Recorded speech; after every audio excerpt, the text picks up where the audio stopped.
Joining us. We'll see what happens. That's what US President Donald Trump said in response to North Korea's state media reports that said Pyongyang was considering pulling out of next month's summit.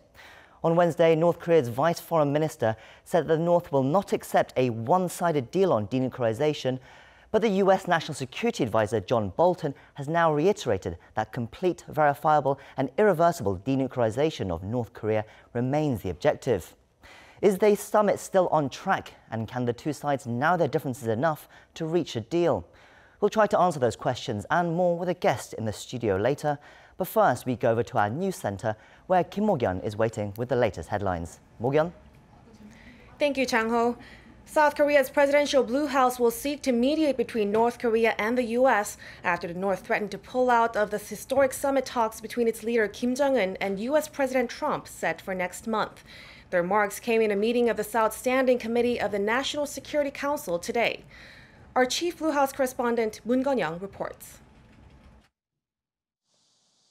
Breaking its day-long silence since North Korea abruptly called off a high-level dialogue within hours, the scheduled time, and threatened to pull out of next month's historic summit between its leader Kim Jong-un and U.S. President Donald Trump. South Korea's presidential Blue House said it'll actively perform the role of a mediator to bridge the gap between the two as they appear to have some difference in stance.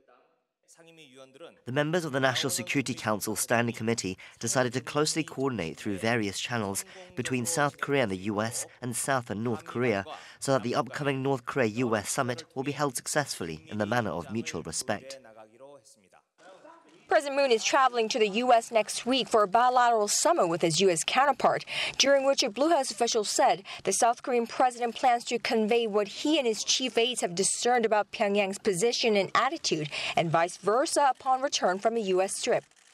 The Blue House and President Moon's key security officials do believe, however, that both North Korea and the U.S. are still serious and sincere about making the June 12th summit happen, and Seoul intends to continue discussions with Pyongyang to hold high-level talks that it canceled on Wednesday. Members of the NSC Standing Committee reaffirmed their stance that the Panmunjom Declaration reached at the April 27 Inter-Korean Summit must be carried out without any disruption, and agreed to continue consulting with the North to hold the high-level talks at an early date. As important and symbolic the April Inter-Korean Summit was to the South Korean president and his team, it's actually the North Korea-U.S. summit that the president has placed his bet on in realizing peace and denuclearization process on the Korean peninsula. So it seems that the South Korean president, who's basically laid the groundwork up until this point, couldn't just sit back and watch Pyongyang and Washington drift any further and away from this hard-won opportunity. Moon Gun-young, Arirang News, the Blue House. U.S. National Security Advisor John Bolton, meanwhile, has reaffirmed that the U.S. won't back down on its stance of the complete, verifiable, and irreversible denuclearization of North Korea. Here's our Ko Ryun-hee with more.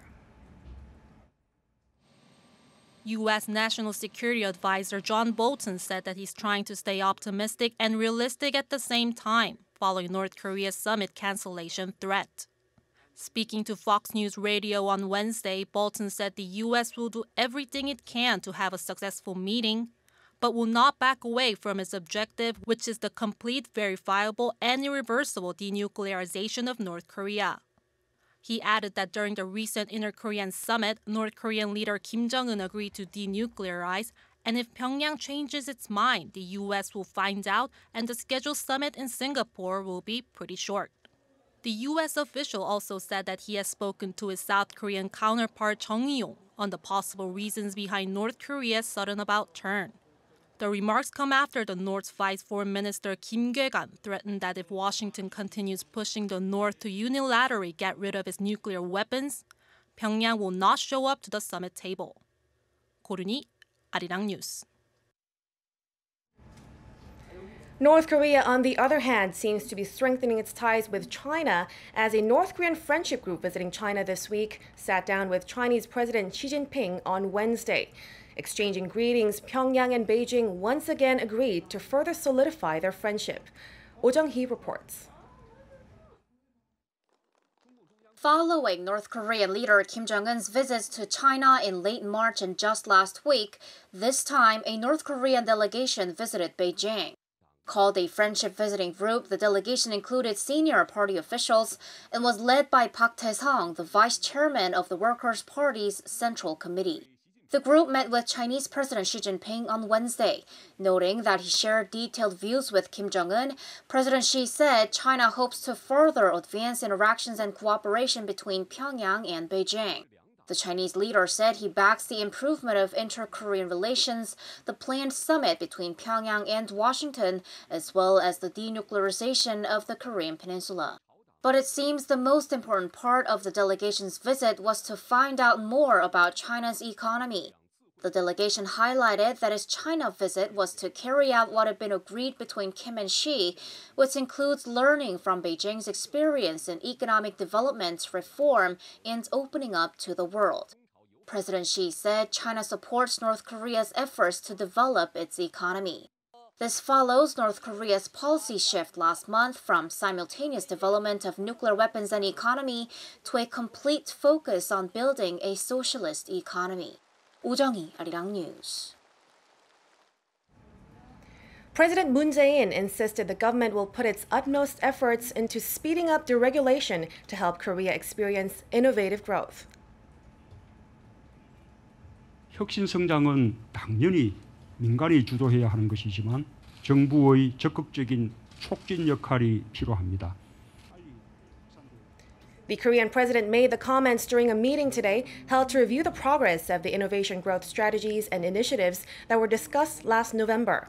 President Moon also called for the government and local governments to actively look for public sector demand for innovative products in order to create initial markets.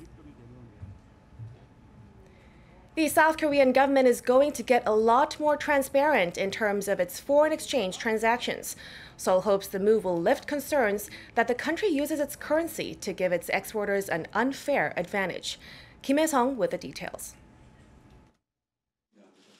South Korea will start disclosing its currency market intervention records on a regular basis. At an economic ministers' meeting on Thursday, the Bank of Korea and the Finance Ministry said they will disclose the country's net buying and selling of U.S. dollars.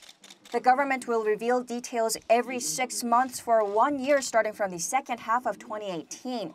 From then on, the government will disclose the details on a quarterly basis.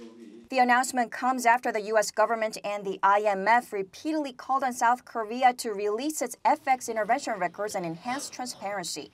South Korea, along with China, avoided being labeled a currency manipulator in the U.S. Treasury Department's semi-annual report in April, but was kept on its currency monitoring list. Finance Minister Kim Dong-yeon said the measure will help remove unnecessary misunderstandings about the country's currency market operations and help build trust about its policies in the long run.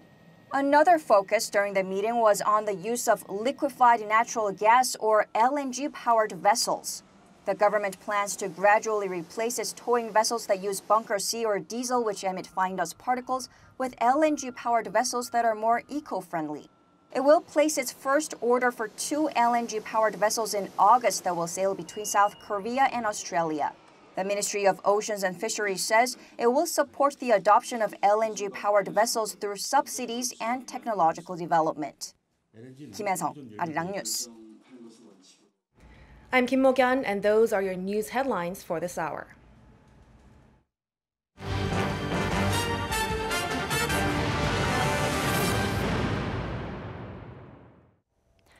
Despite North Korea having threatened to pull out from its summit with the U.S., President Trump says he's still ready to meet with North Korean leader Kim Jong-un.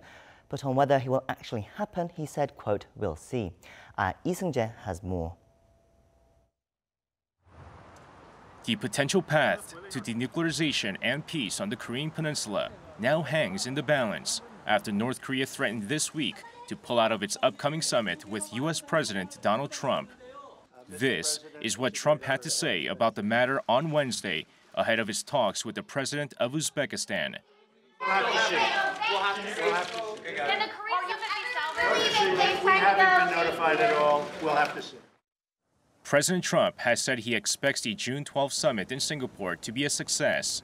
And until the North Summit threat and sudden cancellation of high-level inter-Korean talks this week, it appeared everything was falling into place. Pyongyang released 3 American detainees last week in a show of good faith, and President Trump praised North Korean leader Kim Jong-un for being excellent to the men who were imprisoned under questionable circumstances. However, despite the setback, the White House remains optimistic. Look, we're still hopeful that it takes place. We think the same thing we thought yesterday, that it's an important conversation to have, and it's something that we're hopeful that it does. With North Korea blasting Trump's National Security Advisor John Bolton and his Libya model statements, the White House press secretary had this to say. Look, again, this is the President Trump model. He's going to run this the way he sees fit. We're 100% confident, as we've said many times before, and as we all know that you're aware, he's the best negotiator, and we're very confident in that front. For the time being, it's a waiting game. On the surface, South Korea and the United States seem to see the latest developments as a minor setback. But we'll have to wait and see if the highly anticipated summit between Kim Jong-un and President Trump goes ahead as planned. Lee Seung-jae, Arirang News. To try and make sense of this situation, I'm joined by Dr. Go Myung-hyun, a research fellow at the Asan Institute for Policy Studies. Dr. Go, thank you for joining us today. Thanks for having me. Now, as you saw in that report just now, when asked about the comments made by North Korea, President Trump said, "We'll see what happens." He also said afterwards that so far there's been no contact from Pyongyang about their threats to pull out from the deal. What I want to ask is, what should we make of the situation? Or put more simply, is the North Korea-U.S. summit actually going to happen? No, I think so far there's a high chance that the summit is going to be happening in Singapore in June 12th. But then I think what North Korea is doing right now is, again, holding the realization of the summit as a hostage, a bargaining chip, so that North Korea can take control of the agenda setting for the summit and impose its terms of the agreement on the United States. This is what's going on right now. And in that sense, I think this is a tug of war between the two sides to figure out what they're going to be discussing and how they're going to shape the final agreement after the summit. So you mentioned briefly that the terms of the agreement. From what we're getting at the moment, there's some conflict about that. The North Korean Vice Foreign Minister Kim Kye-gwan railed against the notion that the US is looking to pursue the Libya model. To put it simply, that's complete denuclearization with all weapons of mass destruction, including nuclear weapons, biological, chemical, etc. The White House says at the moment that there is no Libya model as such. And as we heard Sarah Sanders just said there, there's only the Trump model. The question is, what is the Trump model? It sounds catchy phrase, but what is it? And isn't it just the same thing as the Libya model? Well, there's quite a bit of difference right now. I think what's going on between North Korea and the United States regarding the summit and regarding denuclearization is a methodology of denuclearization. We know from John Bolton, the National Security Advisor, what Libya model is. Libya model is essentially a unilateral denuclearization of a country, meaning the country, the nuclear state, actually offers up its nuclear capability for dismantlement first, and after dismantlement is complete, then the United States and the international community is going to reward the country with security guarantees or economic assistance. So this is a two-step model in which there's a unilateral denuclearization on the part of, in this case, North Korea first. What North Korea is saying is that they want to have a staggered approach. So essentially it's action for action, meaning if North Korea gives up a little bit of their nuclear capability, then the United States and the international community will be rewarding North Korea with certain measures, so be that a security guarantee or economic assistance. So what President Trump is trying to say here is that the Libyan model can only happen if the country surrenders or has a regime change. And that's clearly not the case in North Korea. So if you want to solve the denuclearization issue through dialogue, then only so much you can press North Korea with it. So in this sense, I think Trump is indicating that he's willing to compromise a little bit in this case by adopting a little bit of North Korea's staggered approach, meaning there'll be some action for action. There'll be some time lag in terms of North Korea's nuclear capability, dismantlement. But then it's going to be a compressed time frame, meaning North Korea will have to give up its nuclear capability at one point in the future, very near future. But then there's going to be some simultaneous give and like a give and take kind of a trade. Well, that's what we think they're negotiating, but what's coming out of the White House right now in the form of John Bolton, Trump's national security advisor, is he's doubled down on his calls for CVID, which is complete, verifiable and irreversible denuclearization. This kind of talk alone, doesn't it just antagonize Pyongyang further? And doesn't it risk potentially the summit not happening? Well, we're talking about North Korea and the United States. They don't trust each other clearly. So we have to, that's the baseline situation to begin with. So John Bolton, like Kim Jong-un, is driving a very hard bargain. And the fact that John Bolton is emphasizing CVID above everything else shows that that's what the baseline is for the United States.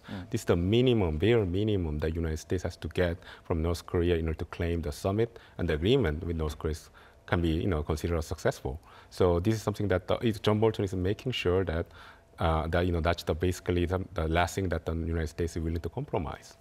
So in that sense, I think that's what North Korea will have to give to the United States in order to make the summit a success. Well, when we talk about the Libya model, there's the important point that the North Korean foreign minister said that the US demands are a sinister plot to topple the regime like in Libya and Iraq. Now, it perhaps reveals one of Pyongyang's biggest fears, which is regime collapse. If the US recently commented, the US recently commented on possible economic incentives, but there's been very little reassurance about regime survival. Could Pyongyang be angling for more assurances on this front? Well, we know what kind of security guarantees North Korea wants concretely, and we know that North Korea has asked for signing a peace agreement, replacing the armistice agreement with a peace agreement between North Korea and the United States and North Korea and South Korea, in addition to some downscaling of the US presence in the Korean Peninsula. But these are all, in a way, like a piece of paper. So we don't know whether this is going to be durable or sustainable. So there's no doubt that nuclear weapons, nuclear deterrence is the ultimate guarantee of region survival. So if North Korea keep mentioning the sad case of Libya and Iraq, I think it's a message from North Korea saying that they're not going to give up their nuclear weapons until the very end. Meaning, if North Korea itself is satisfied with whatever security guarantee that the United States and South Korea can offer to North Korea, and then North Korea evaluates it and is satisfied, they will give up nuclear weapons. So the fact that North Korea is mentioning Libya and the Iraq case is actually a signal that North Korea is going to hold on to its nuclear weapons until the very end. I guess they're trying to play hardball for North Korea. I guess one of the collateral damage in the situation is perhaps the relationship between South Korea and North Korea. As we saw yesterday, the high-level talks were cancelled very last minute. I guess we could link it to what's happening in the US as well. Seoul will be considering now how to handle the situation. Wouldn't this be the time to use the hotline that President Moon Jae-in and Kim Jong-un has got ready for several weeks now? So I think the first communication that should take place is between Seoul and Washington. I think President Moon should talk to President Trump about what the United States wants concretely from North Korea, and whether United States is willing to be flexible about the process of denuclearization in North Korea. Then I think President Moon can use the hotline to relay that message to Kim Jong-un, and so that prepare Kim Jong-un's expectations before the summit in Singapore.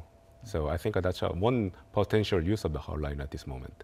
But if President Moon Jae-in calls up Kim Jong-un right now, and then it will look like President Moon is actually defending the North Korean position in front of the United States, and it might lead to some sort of speculation in Washington that South Korea might be too close to Pyongyang rather than Washington. How important is South Korea's role right now as a mediator between North Korea and the US? Well, it's definitely an important role. President Moon also has allowed Kim Jong-un to come out to the world stage. And in that sense, President Moon has a leverage over Pyongyang. I think it's actually a diminishing leverage, especially because Kim Jong-un is keep going to China and meeting with President Xi there. But I think President Moon still has this sense, at least a minimum sense of personal trust with Kim Jong-un, and definitely President Moon can relay messages to Kim Jong-un on behalf of Washington. Seoul has said today that they will continue to try efforts to hold these high-level talks with Pyongyang that were cancelled yesterday. But the question is, when will it happen again? Because to be honest, for North Korea, surely there's no rush. They can wait, and Moon Jae-in administration will always be there if North Korea wants to talk. Right. So it depends on what's going to happen between North Korea and the United States at this point. We know that we can have this high-level meeting tomorrow if North Korea picks up the phone today, and of course the South Korean side says, we'll have the meeting tomorrow, then the meeting will happen. But what's going to be required first for the high-level meeting to resume is for the United States and North Korea to settle down this issue about the process of denuclearization. If North Korea feels assured to a certain extent that the denuclearization process that the United States is pursuing right now is somehow agreeable by North Korea, then we're going to have the high-level meeting. Just in a few days' time, South Korea are going to have their own summit with the United States. When Presidents Trump and Moon meet, of course, North Korea is going to be one of the major topics that they're going to discuss about. What do you hope comes out of that meeting in regards to North Korea? So it's clear that the South Korean government would like to see some sort of a more flexible attitude coming out of Washington regarding North Korea's denuclearization. I think President Moon is exactly going to, that message from President Moon to President Trump will be exactly that the United States will have to compromise a little bit regarding denuclearization and be patient if President Trump wants to make the summit a successful event. So I think that's going to be the core message that President Moon is going to take to Washington. So. And the outcome of the South Korea-U.S. summit will depend on whether President Trump takes a message. So that's next week. But also next week was scheduled the Punggye nuclear test site in North Korea that was going to be dismantled. Yeah. Now, they invited foreign journalists to come and witness the dismantling. But right now, it seems like we're not sure whether that's going to happen or not, especially with the relations between U.S. and North Korea kind of on the rocks. So, it could go either way. One way North Korea could use the scheduled shutdown of the Punggye test test site is by actually carrying out the shutting down of the test site as scheduled. It's one way to convey the message to the international community that North Korea is actually still committed to the idea of denuclearization, bringing peace to the Korean Peninsula. It's actually the United States that's being rigid and not flexible enough to negotiate with North Korea. So it's one way North Korea could use the scheduled event next week. But on the other hand, North Korea could postpone the closing event to convey the message that North Korea has the leverage to bring back the tension to the Korean Peninsula. So therefore, it's the United States' fault if such event actually unfolds. So it could go either way, in my view. I guess the question everyone wants to know is, can North Korea be convinced to denuclearize at some point in the future? Well, that's the $1 trillion question at this point, I guess. Yeah. No, I think it's actually a very difficult question too, I think. We are not sure whether North Korea will ever give up nuclear weapons when everybody is convinced, not just North Korea, but everybody knows that it's the nuclear deterrence that protects the regime from the outside external threats. So will North Korea find any type of security guarantee or economic assistance sufficient to feel safe? We don't know. It's really up to the North Koreans to decide. And we can only tell that by looking at their actions. And if North Korea is trending in that direction of a complete denuclearization, such as by accepting intrusive inspections and allowing and give up all the test sites and also as the other nuclear infrastructure, then we'll take that as a positive indicator that North Korea is willing to denuclearize. Until North Korea carries out such significant actions, I think we have to wait and see what North Korea is trying to do. So briefly, just to wrap up, you do believe the U.S. summit will happen with North Korea next month as scheduled? I think both sides, North Korea and the United States, want to have this summit. It's a very important political event for both sides, and Kim Jong-un has wanted to have a one-to-one, face-to-face meeting with U.S. President. It's actually a major objective for the regime ever since it was founded. So in that sense, I think Kim Jong-un knows it's a lifetime opportunity. Also, as for President Trump, I think President Trump understands that this is a very important opportunity politically and diplomatically. So I think there's a lot of momentum on both sides to have the meeting. But if they, either side overplays their hand, then the summit might not happen. Well, that's all we'd have time for. Thank you for coming in today, and thank you for your insights. My pleasure. That concludes our show for now. Before the latest updates from Korea and the rest of the world, do stay tuned into Arirang News throughout the day. I've been Kwon Jang-ho and hope you join us again soon. Goodbye.